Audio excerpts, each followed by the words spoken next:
நம்மளோட வீட்டில் இருக்கிற நம்ம பாட்டியை, நம்ம அம்மாவை, நம்ம அக்காவை, நம்ம தங்கச்சியை பற்றின ஒரு தீர்மானம். அதை பற்றி பேசுகிறதுக்கு, அவங்களுக்காக பேசுகிறதுக்கு நம்ம மனசில் இருந்து, நம்ம இதயத்தில் இருந்து பேசுகிறேன். இதுக்கு முன்னாடி இந்த விஜய்க்கு கிடைச்ச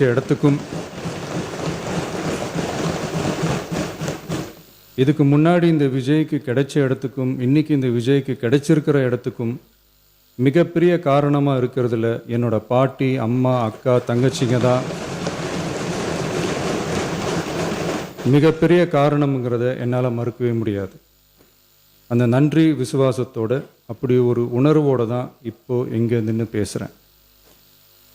பெருசாக பணம் இருந்துட்டா ஒரு வீட்டுக்கோ, பெரிய பொருளாதாரம் இருந்துட்டா ஒரு நாட்டுக்கோ பெரிய பேர் வந்துடும்னு சில பேர் நினைக்கலாம். ஆனால் உண்மையாகவே ஒரு வீட்டுக்கோ ஒரு நாட்டுக்கோ எப்போ பெரிய பேர் கிடைக்கும் தெரியுமா? அந்த வீட்டு பெண்கள் தனிப்பட்ட முறையில் சமூகத்தில் உயர்ந்தாதான் பெரிய பேர் ஒட்டுமொத்த சமூகத்துக்கே கிடைக்கும்.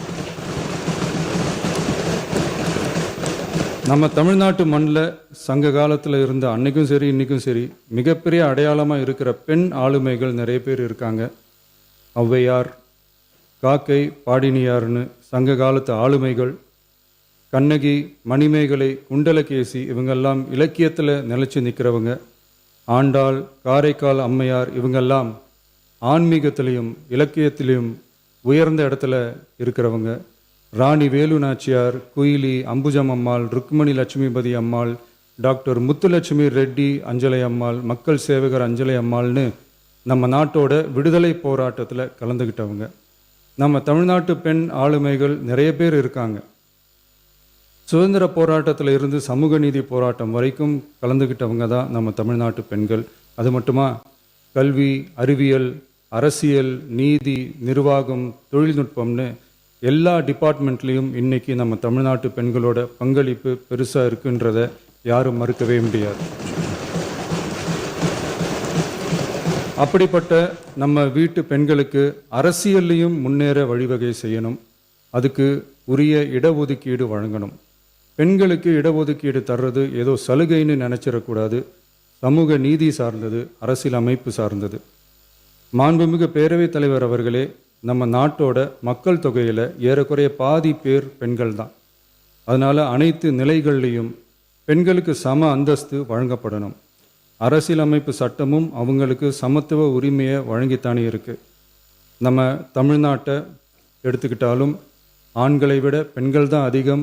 ஓட்டு சதவீதத்தில் கூட அவங்க தான் அதிகம். ஆனால் அவங்களுக்கான அரசியல் இடம்னு பார்த்தா 2021 சட்டசபையில் 12 பெண்கள் இருந்தாங்க. இப்போது இந்த 2026 சட்டசபையில் 23 பெண்கள் இருக்கிறாங்க.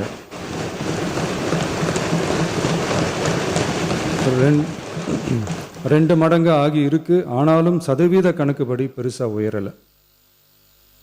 மாண்புமிகு பேரவைத் தலைவர் அவர்களே, ஒன்றிய அரசு 2023ஆம் ஆண்டு மக்களவை, அனைத்து மாநில சட்டமன்றங்கள் மற்றும் டெல்லி யூனியன் பிரதேச சட்டமன்றத்தில் பெண்களுக்கென 1/3 பங்கு தொகுதி ஒதுக்கீட்டை கட்டாயமாக்கி 106வது அரசியல் சாசன திருத்த சட்டத்தினை 2023 செப்டம்பர் 28 நிறைவேற்றி 2026 ஏப்ரல் 16 முதல் நடைமுறைக்கு வந்துள்ளது.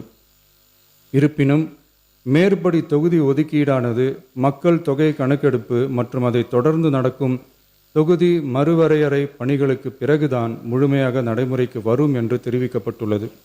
மேலும் ஒன்றிய அரசு 2026ஆம் ஆண்டு 131வது அரசியல் சாசன திருத்த சட்ட மசோதாவையும் 2026ஆம் ஆண்டு தொகுதி மறுவரையறை சட்ட மசோதாவையும் தாக்கல் செய்து 2026 ஏப்ரல் 17 3/2 பங்கு உறுப்பினர்களில் ஆதரவு இல்லாமல் மசோதா நிறைவேறவில்லை. அவ்வாறு மக்கள் தொகை கணக்கெடுப்பு மற்றும் தொகுதி மறுசீரமைப்புடன் பெண்களுக்கான தொகுதி ஒதுக்கீட்டை இணைப்பதால் அதனை நடைமுறைப்படுத்த மேலும் பல ஆண்டுகள் காலதாமதம் ஆகலாம். மாண்புமிகு பேரவைத் தலைவர் அவர்களே, நாடாளுமன்றம் மற்றும் மாநில சட்டமன்றங்களில் மகளிருக்கென 1/3 பங்கு தொகுதி ஒதுக்கீட்டு செய்து சட்ட